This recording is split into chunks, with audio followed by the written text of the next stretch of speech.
One day, a young man came crying to the Buddha. The Buddha asked, "My child, what's the matter?" "World-honored one, my father died yesterday. What can be done? If he has died, crying won't bring him back to life." "World-honored one, I understand that. I came to ask for your help for my father. What can I do for your father?" "World-honored one, please help. You are a powerful person, surely you can help my father." Look, the priests, the ministers often perform ceremonies to help the deceased. And as soon as the ceremonies are performed here below, the gates of heaven are opened up there, and the deceased are allowed in because they have an entry permit. You are powerful, if you help, my father will not only get an entry permit but also a residence permit and a green card. Please help my father." This poor young man was so sad that it was useless to reason with him. The Buddha had to use another way to help him understand. He said to him, "Alright, go to the market and buy 2 clay pots."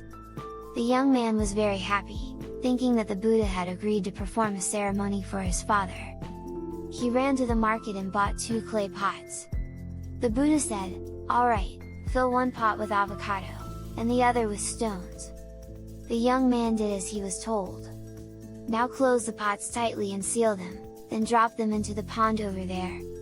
The young man did as he was told, and the 2 pots sank to the bottom of the pond. The Buddha said, "Now take a big stick and break those 2 pots."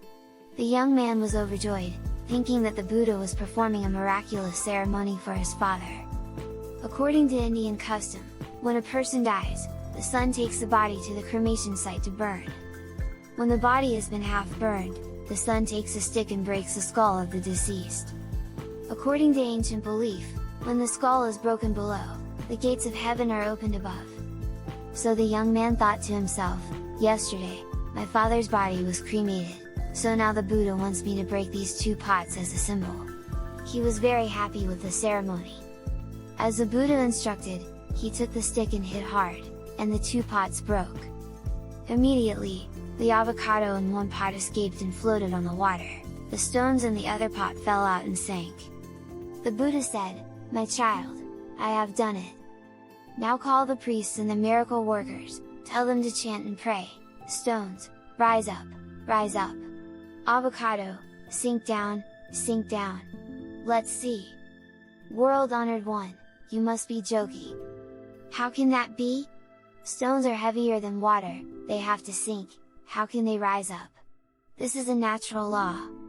Avocado is lighter than water, it has to float, how can it sink to the bottom, world-honored one? This is a natural law. My child, you know quite a lot about natural laws, but you still don't understand this natural law. If all his life your father sowed heavy evil deeds like stones, he must go down, who can pull him up? And if his actions were light like avocado, he would go up, who could pull him down? The sooner we understand the natural law and live according to it, the sooner we will escape from suffering. 1.